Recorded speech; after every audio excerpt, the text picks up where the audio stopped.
Hello, hello, Isabelle Tierney here of the Feel Good Life and the creator of the Feel Good Life methodology.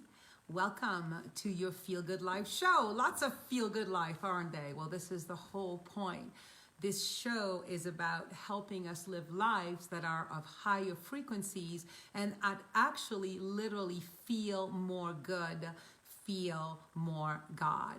And so today I'm really excited with my guest, Elizabeth Sampe, and I'll introduce her in a minute when I actually see her come on.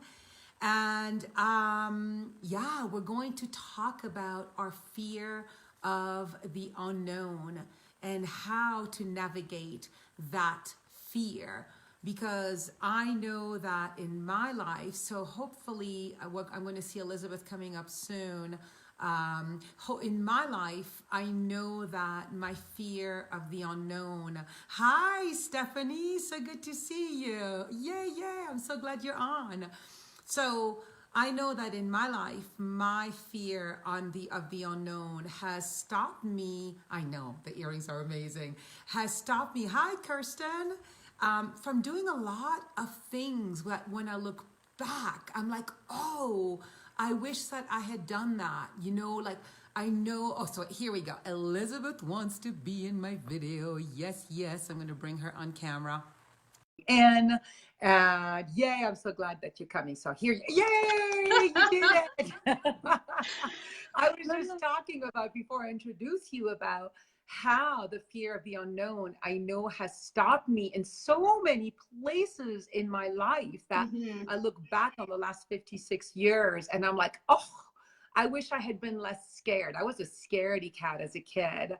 And today, you and I are going to talk about that. And we're going to talk about some tools you've learned over time to help us move through that fear of the unknown. So let me introduce you first. So I have this incredible bio because that is how amazing Elizabeth is. So I'm going to read it to you and I'm going to do it slowly. So Dr. Elizabeth Sampe is a professional endurance athlete focused on multi-sport expeditions and endurance mountain bike racing around the world. This woman has been around the world. She also works as a personal coach, blending her own life experience plus her background and education in physical therapy, Reiki, and psycho-emotional methodologies to help people create transformation in and through their physical bodies, overcome fear, and learn to navigate challenges in life and adventure with grace and grit. So welcome to the Feel Good Life Show. Oh, that sounds so good. It's so good. Oh, and gosh. The thing about it, sometimes you read people's bios and you're like, yeah, right, this doesn't sound really congruent. Yeah, the piece I didn't say too, you are a Feel Good Life apprentice and you almost graduated to become a certified facilitator. So that's another really exciting piece of work that you're doing. I feel really honored that you're taking all of your brilliance and you're bringing the methodology in there to combine it. So thank you for that. Yeah, thank you. And it excites me to hear you read that just because I'm so in love with my work. Like what I do is so amazing, and it's humbling and it's an honor to do that work. And being an apprentice is an honor, and it's really an honor to be able to take what you teach and weave that into what I'm already doing to really provide a complete package for people. Body, mind, and soul. So yeah, I'm just so excited about everything. Thanks for having me. Philip says hello too, and hey, Philip says hello. Hey, everybody. So it's really great. So let's talk about fear of the unknown. One of the reasons you and I were so excited, there were actually two reasons to discuss this topic. One was you are, to me, the most powerful example of somebody who every single day steps into the fear of the unknown through your adventures and really has more courage and grace and grit than anybody I know. And you have done that emotionally as well in the stories that I know about your life. So that's one reason I want someone who's actually done it, doesn't just talk about fear of the unknown, but actually steps into it day in and day out. And then the second one is you and I have both seen in our work that people, in order for them to grow, in order for them to live this amazing life, you have to be willing to step into the unknown. And we keep getting requests for us to have this conversation. Yeah. So we are doing it today. And we're going to talk about some tools to help you out, to help people out, right? The listeners Totally. out. Yeah. So how does that sound? Absolutely. So I want you to start with, like, what's your favorite, like, stepping into the fear of the unknown adventure that you can inspire us with? Well, like you said, I do this a lot. My life is, you say that I'm the most courageous person you know. Well, my life is full of fear, actually. I navigate it all the time. And so I guess the first thing that comes to mind is something that I'm actually dealing with right now, which started in 2017 when I decided to learn how to run whitewater in a river in something called a pack raft, which is a small, very, very capable inflatable whitewater kayak. And I decided to do this expedition in Alaska with a teammate of mine, which involved traveling through the backcountry by bicycle and traveling about 6 days of really big glacial whitewater rivers in Alaska. And before this, I had literally told myself my entire life that I would never get in whitewater. Like, I'd literally never even been on a commercial whitewater rafting trip. I was so afraid of deep, fast-moving water that was just a no for me. That was like a never ever. You couldn't pay me $1 million to get in whitewater. But the key to this was I wanted to do that expedition so badly that my desire to complete that trip was stronger than my fear of whitewater. And so that's really the first key that I feel like is a really good take home in navigating fear, is that the desire that you have to do the thing must be stronger than the fear itself. So that was the thing. And so what I did is I asked myself, okay, I want to do this really scary thing. It's terrifying. I'm literally like shaking thinking about how it was the first time I tried to get myself into a tiny little play wave at a kayak park.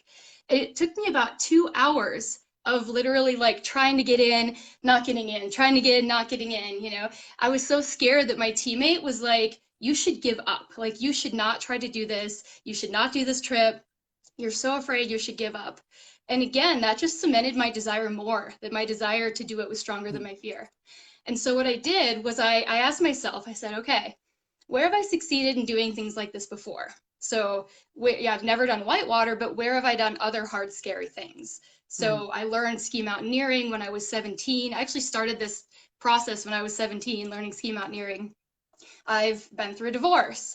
I have learned how to be a professional bike racer. I ran my first half marathon. I've overcome physical injury. So lots of things where I've done hard, scary things before. That was kind of the first step. And then the second thing was saying, okay, what skills do I already have that are going to help me in succeeding that I can draw from? So body skills, mind skills. I was already a strong athlete, and I'd been training for mountain biking, not in the water, but I was already a strong athlete. I had learned over the years how to talk myself out of a panic attack, how to talk myself out of anxiety up in the mountains in a zone where I was really scared, but I couldn't fall. I had those skills already. I'm really good at learning. Being good at learning is actually a skill. I'm really coachable. And so that was something that I said, okay, like I can hold on to that. I'm really coachable. And another thing that was a really big skill for me is I was really good at setting my own boundaries in navigating fear. So I don't let other people like push past my boundaries of what I know that I need, the speed I need to move at. Does that make sense? So, where somebody else learning who doesn't have that much fear might, push through really hard and fast, I know that that's not for me. Like, for me, it was so scary that I needed to go more slowly. So I know that I need to be able to learn and move at my pace. So that was that. And then but not to be influenced by peer pressure. Yeah, exactly. Or, conversely too, like not to be influenced by people telling me I should quit. Because my teammate on that trip was like, oh, you're too scared, you should quit. So it kind of goes both ways. Don't be influenced by people saying you should quit, and also don't be influenced by people trying to push you faster than you need to go. So those were skills that I knew that I had. And then the third question that I asked myself was, what skills don't I have? What knowledge don't I have? So I legitimately did not know how to paddle a kayak. I'd never been in one. Mm. I didn't even know how to like do this thing. I didn't know anything about rivers. I didn't know how to keep myself safe. I didn't know how to make good decisions in water. So those were things that I identified and wrote down that I needed to learn how to do. So then my next thing, well, the other thing actually, which is really important, is I didn't know how to manage my fear in that situation in whitewater specifically. So then the next thing that I would ask myself when I was trying to do this thing was, okay, I don't know these things. How do I learn these things? So Mm. in that situation, I went to a free women's pack rafting course up in Alaska. I hired a mentor and a coach to teach me those river skills, those like tangible skills I didn't have. I went out and I practiced with friends and practiced over and over and practiced working myself through that fear in those situations. And then another thing that was really important leading up to this trip, so I did this over a process of about a month before the trip, is I banked those successes. Like I wrote them down every little time I succeeded. Even if, if I flipped my boat in a rapid and I didn't freak out and I was able to handle it, swim back to my boat, get back in, collect my stuff, get moving again, go do the next rapid, keep myself calm, like that's a success. And so just banking those little successes. So I don't know who said it, but one of my favorite quotes is confidence is the memory of past success. And so when you're trying to do a Mm. hard and scary thing, like I was in the whitewater, it was really banking those little successes so that I could add up. And then the last thing is I went on the trip. So when it came time to execute, I just had to do it with the knowledge that I had the training, I had the skills, I'd put in the work, and I'd acquired the confidence in myself that told me that whatever whatever was going to arise on the trip, that was unknown, I was going to be okay and I was going to be able to handle it. And I had the belief that everything in my life leading up to that moment was preparing me to do what I was doing. So that was that final piece, is making the scary unknown thing as known as possible. And then at the end of the day, just knowing that there were still going to be unknowns that arose and having that confidence that I'd be able to handle whatever came up. So I went on this expedition in Alaska. It was 6 days on the whitewater. It was scary. Every day when I went to get in the river, I was like, oh my God, I got to get in there again.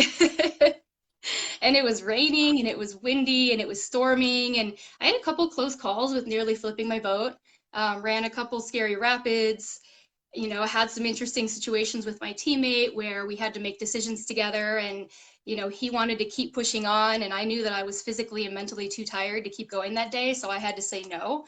And I said, we need to make camp. And, we navigated it. We did 6 days on the whitewater and we successfully accomplished the trip. And that was, at the time, that was the biggest, scariest thing I'd ever done. So that's So what's your why? So you're on the other side Mhm. of what you so brilliantly talk about, right? Like you prepared yourself very thoroughly as best as you can, physically, emotionally, mentally, even spiritually, right? Trusting Mhm. yourself. And then you did it.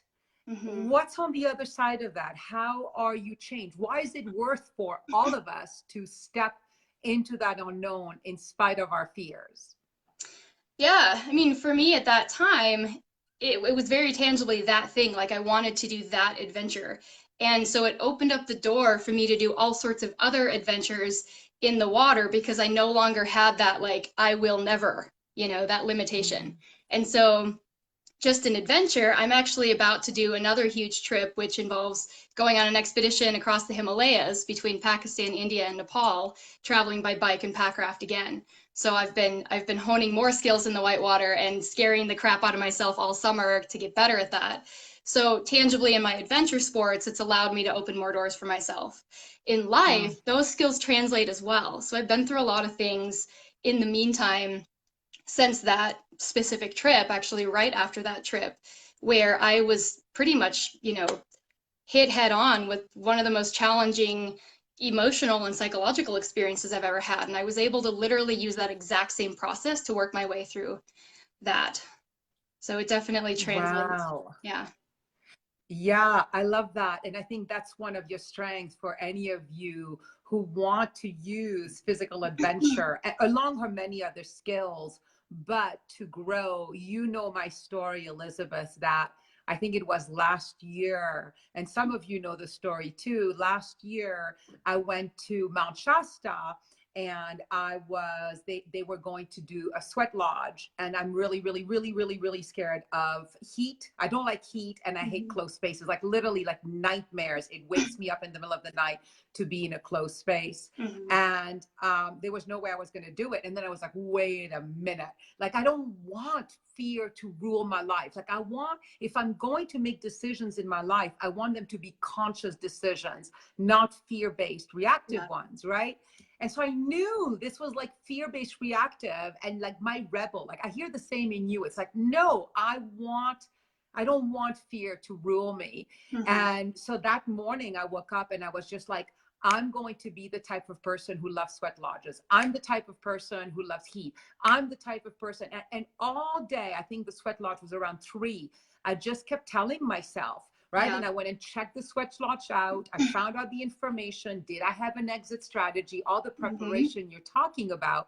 But in the end, you at a certain point have to let go. And it ended up being not only one of the most physical, emotional, mental, and spiritual experiences in the moment. Like, I stayed through the whole thing for like 2 hours, but I took it home and I was a different human being because of that, because I trusted anew my capacity to face fear. It actually moves when you face it. So let's talk a little bit about the science of that. Like, fear is a consciousness, right? Fear is a consciousness that's in front of you, that for most of us, we see fear, and our physiological brains and our spiritual brains are like, don't go there. But what have you learned over time, that what happens when you face the fear and go into it anyway? Yeah, well, I mean, on the other side of it, as you've experienced, life is so much richer and more full when you go into it and when you overcome it.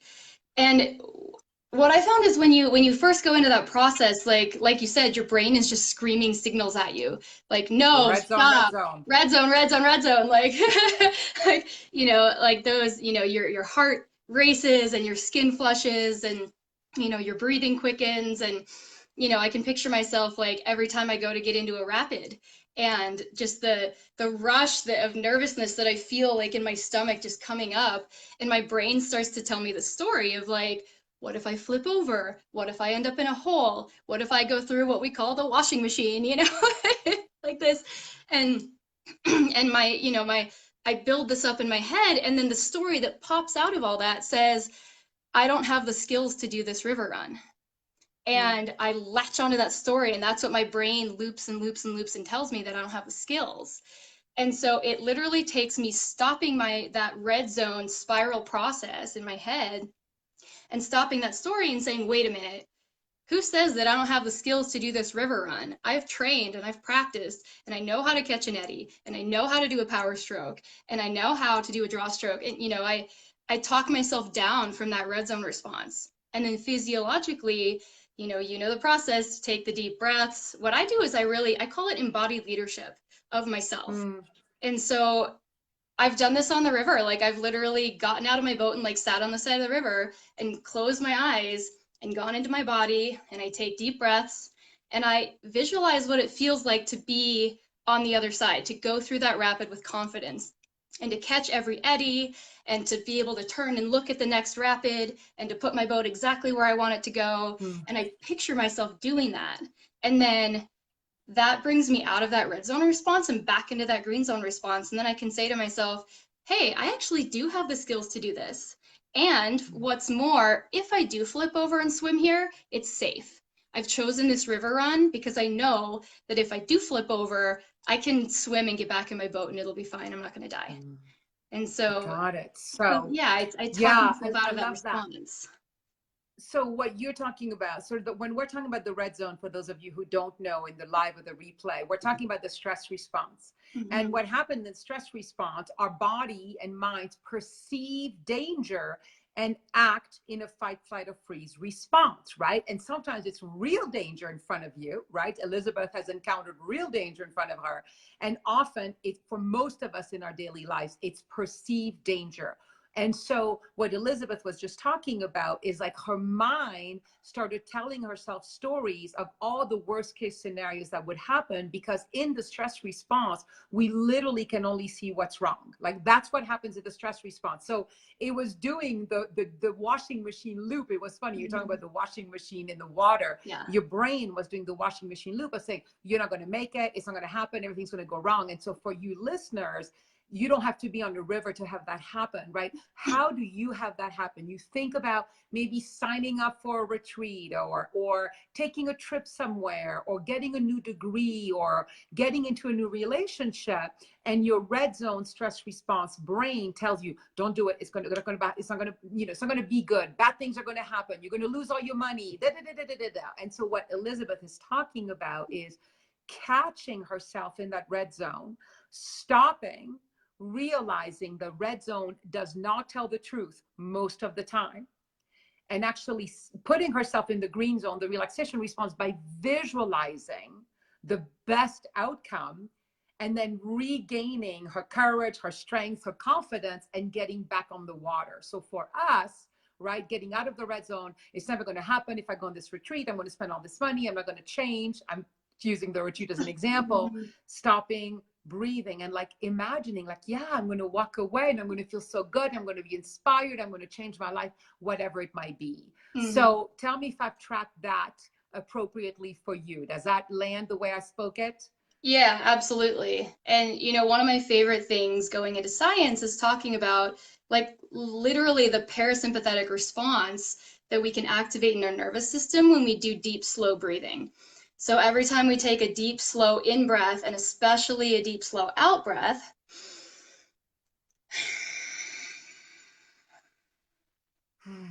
really slowly, that activates a nerve called the vagus nerve, and that activates the parasympathetic nervous system, which is our rest and digest response. So if you think about animals, when they're not being chased by a predator, and they can graze, and they can drink water, and they can rest, their breathing slows down, their heart rate goes down, and everything is calm and quiet. We can quite literally activate that response in ourselves like that by doing slow, deep breaths and changing our thought pattern. So just like you did with the sweat lodge, you told yourself, I'm a person who likes sweat lodges. I'm a person who likes heat. Like we can almost brainwash ourselves into believing what we want to believe. And, we know the cycle, right? Like our thoughts are the drivers of everything. So our thoughts drive our beliefs. And if we tell ourselves these thoughts enough times and we feel them. So for me, that's really the key. And I know for you, Isabelle, as well, it's not enough to just like cerebrally like say things like, I'm a person who likes sweat lodges. We have to feel it, like feel what it would feel like to be a person who likes sweat lodges. Or, if you're a person who's trying to make big changes in your life, you're thinking about, going to a retreat or investing in coaching or doing therapy. My personal story is I've overcome complex post-traumatic stress disorder as a result of multiple domestic violence and intimate partner abuse relationships. And so, in thinking about going into that process, it's getting out of those thoughts of, oh, this thing isn't going to work for me. I'm the person who's treatment resistant. I'm going to go to this retreat. It's going to be too hard. Yeah, it's going to be too hard. I'm going to go to this retreat or hire this therapist or this coach, and it's not going to work. I'm going to fail again. Like those thoughts can take us over, and they don't serve us. Like if we really have a desire to change or to evolve or to recover or heal or whatever it is, to do the thing, that desire has to be stronger than that fear of not being able to do it. Because if you do nothing, guess what's going to happen? Nothing. Yeah, really. And the fear is false evidence appearing as real. Totally. So much of our fear of the unknown is governed by, when we're in the stress response, we are very firmly ensconced in linear time, right? Our brain, our old limbic brain, wants to remember from cave time that if yesterday I walked outside my door and there was a mountain lion that was waiting for me, it wants me to remember what happened yesterday so I can predict what might happen today. Yeah. And so much of our fear of the unknown is we are predicting from the past or from stories we've heard. And then we're taking action. Yeah, I know what you're going to say. I knew you were going somewhere. So, and then we're taking action based on stories from the past instead of being in the present and really asking ourselves, like, what's present right here, right now in this moment. So I want to know about the juicy little hand gesture. Yeah, it just, what you said, I don't know exactly what you said, but it like triggered this thing in me that like, it feels really important. And I said a little bit about this in my whitewater story, but it feels really important to say, like, it's important to not let other people's fears and doubts and limitations become yours. So I just had a conversation about this with a friend the other day where, you know, she's trying for a big goal. She wants to do a big thing. And she went to somebody who she really admired and thought was an expert in this. And this person, you know, said, oh, I would have never been able to do this if I didn't have a husband to support me, or I would have never been able to do, you know, so she took her own limitations and essentially put them on my friend. And my friend came away from this meeting feeling really like just squashed because she doesn't have a husband to support her. She's trying to do this big thing. And, you know, this person she admires, essentially what she did is took her own fears and doubts and perceived limitations and just stuck them to my friend. And it made me crazy. I'm like, no, like, don't let her do that. Like, okay, like someone's going to tell you something, but her fears don't have to be your fears. And that's been such a theme in my life when I've tried to do big things, is that, you know, well-meaning people who are afraid for me try to tell me that, oh, it's not possible, or it's too scary, or you might get hurt, or you might die, literally. And, you know, maybe it's not something that they would do, but it doesn't mean it's not something that I can do. You know, maybe it's they would be too afraid. So big example for me is when I left my 9-to-5 job to go full-time as a pro athlete and start my coaching business. You know, I had a lot of people that were afraid for me and said, you better stay safe, you better stay at your job. Yes. And, you know, if I would have listened, I wouldn't be here right now. Like, I would never have met you. I would never been doing this amazing work that I love and traveling the world and having these adventures. And so for me, that's a huge thing, is like, be careful what you let other people tell you, because it gets in here and it sticks in here.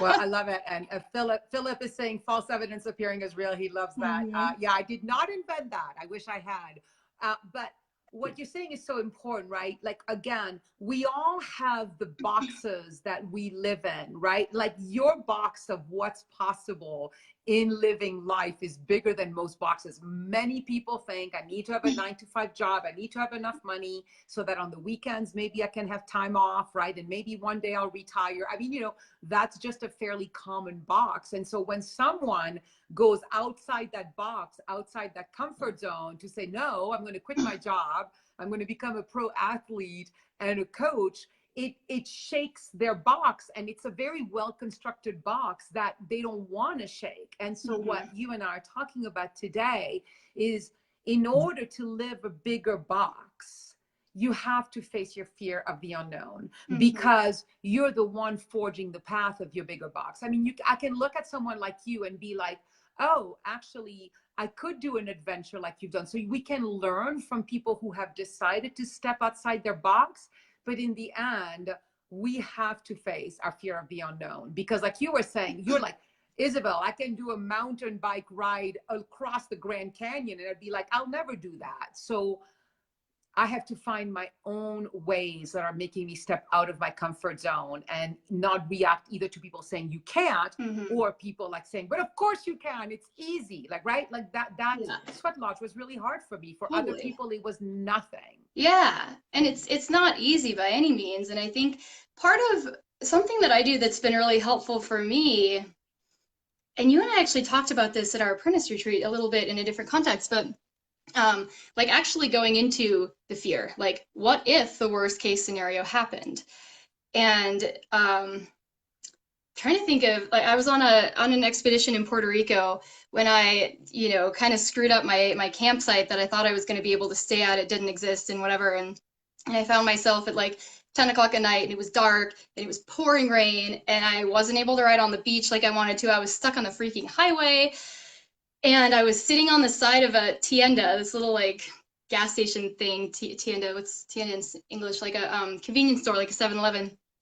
And I was drinking a beer and I was eating a piece of bread and I was like getting so down on myself and I was like, oh, you're so stupid. You got yourself caught in the dark. Like, you're going to get hit by a car and you're going to like, why did you do this? You should have known better. You're not good enough to do this on your own. You know, all these things. Like I started going into that story and I stopped myself in my tracks and I said, okay, what's the worst that could happen?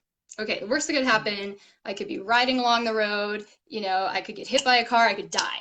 That would suck, right? Is that likely? Well, I've got lights. I'm a good bike rider. This road has a shoulder. I can get off into the ditch. You know, I can ride all night long if I need to and, you know, sleep in the morning if I, you know, when it stops raining. Like, probably the worst case scenario is not going to happen. And so for me, sometimes that can be really useful. And same thing with quitting my job. It's like, okay, you know, what if the worst case scenario happened? What if I go broke? What if I, you know, lose my house? Or for me, I live in my van. What if I lose my van? You know, like what if all these things? And what I really realized in that is like, if those things happen, it's really not the end of the world. I'm not going to die. Like I have been broke. I've been like negative broke, you know, and I've been eating beans and rice. Like I've been in those places and I've been in the place where I've literally had to clean houses to find work. And I've been in the place where I've had the most amazing clients and I've been doing the most amazing projects. And, you know, so it's like I've been at the low and I've been at the high.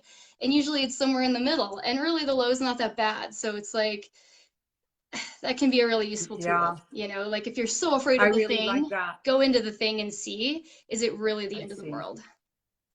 And often, you know, when you're talking, you have the experience of actually, like for me, if it was 10 o'clock at night in a foreign country, in pouring rain, I would just get on the floor and cry. So what you are capable of facing just continually stuns me, right?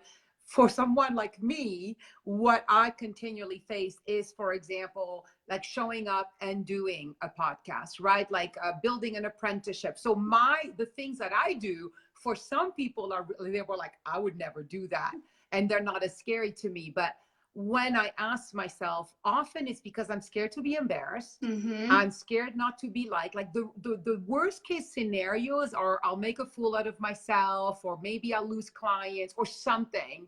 And it's often something that is worth facing anyway, because as long as I live my life in fear of something, it's going to hold me prisoner. Oh, I really want to say that in the last few minutes, but let's explore that. Like, when we let fear rule us, we are prisoners to it, and we actually don't live a life that's free. When I posted yesterday, I said a life full of wonder, right? Was that the word that I used? And if you want to live a life that has wonder, and wonder is like, you know, it's like a 2-year-old kid that sees a flower and that sees a butterfly and that sees a rock. And finds wonder in it, you know. That's basically me. If you live in fear and in reaction, what's that? I said that's basically me. You are like that, you know. So when you let fear rule you, you're missing out really on a life of wonder. And tell us in our last couple of minutes, how do you live your life, Elizabeth? Tell us about this life of wonder. Oh my gosh. I mean, I feel like my world explodes in color and light every single day. Like it really does. It's, you know, I go on bike rides with my friends, and, you know, this last weekend I'm training for this big expedition I'm about to go on, and everything just feels so vibrant. And, you know, I face scary things even every day on a bike ride, you know, and then I do it, and my friends and I cheer each other on, and it just feels so good. And, you know, I'm just so in awe of the world that I get to move through on my feet or on my bicycle or in the boat, you know, and just like the grass and the trees and the rivers and the rocks. And it's like, oh, it's so amazing, you know, and the people that I get to interact with, and, you know, just people really, right? Like, you know, when I went through complex PTSD a couple of years ago, like I was really limited. Like I was afraid of everybody for a long time. I thought everybody was, you know, lying to me and manipulating me and things like that. And especially men. Like I was afraid for quite a while of just like friendships and interactions with men. And moving through that, using the same exact process that we've been talking about, like I'm now able to create these like really rich relationships with men that I never would have imagined was possible for me at that time. So, it's Mm. just it's a life of connection, it's a life of inspiration, it's a life of, just being your own hero, really. And Mm. like being able to share that with other people is just pretty amazing. So, yeah, it's I love that.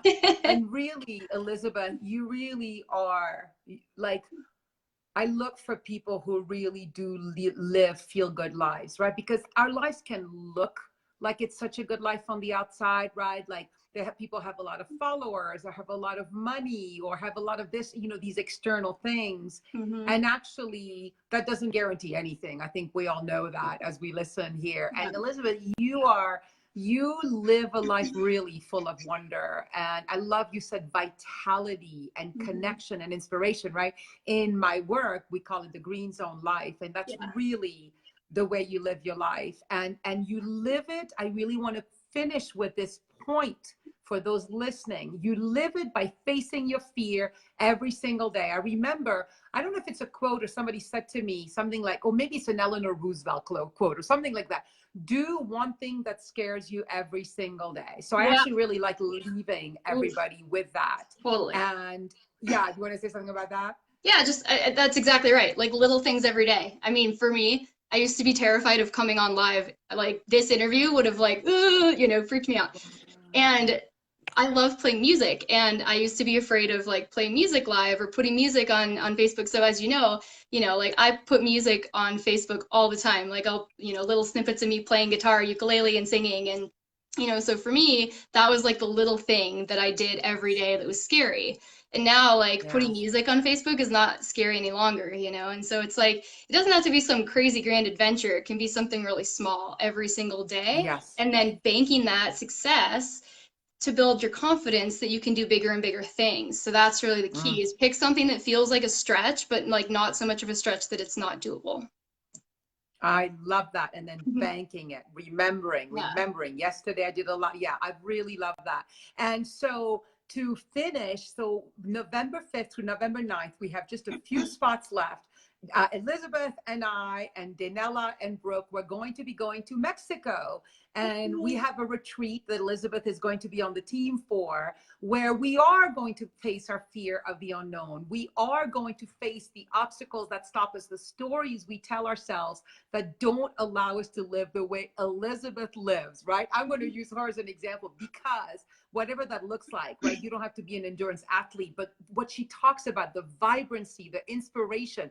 Every day, Elizabeth has new adventures. And I really want to invite you to check out this retreat because we are going on an adventure, first of all. And second of all, we are really going to help you set yourself up for when you come home to live a life actually that is not limited, which I love. That's the word Elizabeth used. That is an Mhm. unlimited life. Yeah. And that you slowly but surely face those fears and create something new. So, Mhm. Elizabeth, anything you want to say before we end? Yeah, I guess just, for women. So this retreat is for women, yeah.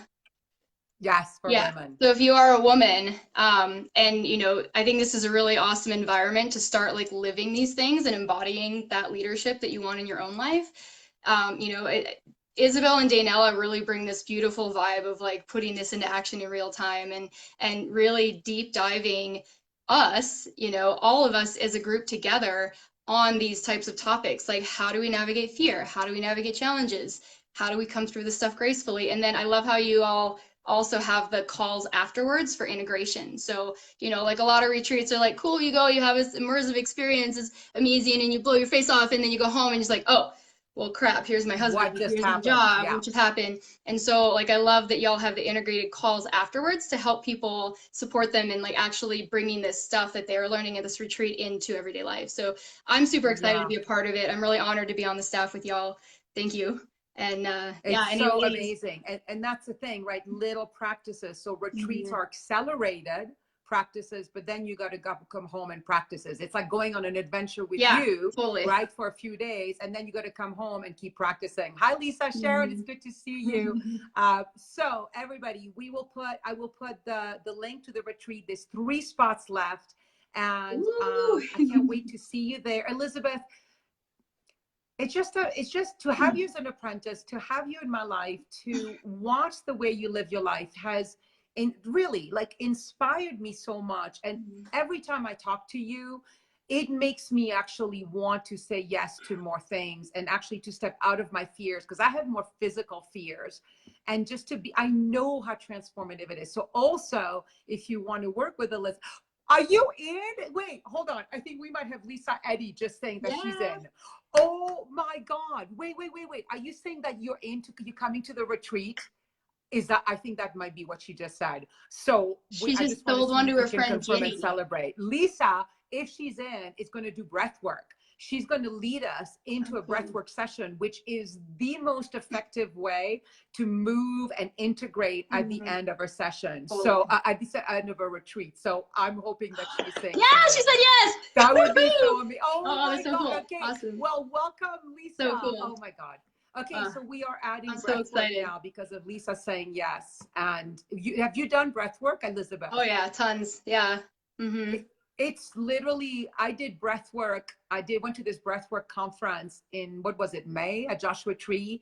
And somebody asked me about it afterwards. And I said, the strangest thing I had never said, I said, it's like somebody gave me the keys to the kingdom. Yeah. Breathwork is that powerful. And that Lisa is going to be leading breathwork. She's a certified breathwork facilitator. Awesome. It's so freaking exciting. Lisa, so cool. I can't stand it. Philip says, what an inspiring and exchange. Thank you, ladies. Yes, Philip. I imagine you are constantly stepping out of your comfort zone, but everybody on the live and the replay, please write. What is the one thing you're willing to do today that scares you? And it doesn't have to be big. It can even be like waking up on a different side of the bed or going to bed later, like just little things that build your confidence, like Elizabeth so beautifully shares, to the bigger things so that your life can become as big and wide as Elizabeth. So thank you, honey. Lisa, yay, and everybody on the live and the replay. So glad to have you here. Yeah, thank you for coming. Talk soon. Yeah. Oh yeah, and you're going to give your information if people want to work with you too, right? I will. Yeah, I'll put it in the comments. I guess briefly, the best way to get a hold of me is on Instagram at Eliza Sampey, ELIZASAMPEY. I'll put that in the comments. And you know, if y'all have any questions or comments or whatever, like I'll come onto this thread and answer any questions and be active in that. So yeah, thank you. It's worth it. Writing down points for difficult convo. Good. Oh, good. Awesome. I want to know more, Kirsten. All right. Goodbye, Sharon. We'll see you in Mexico. Okay. Thanks, Bye-bye. Isabelle. Bye.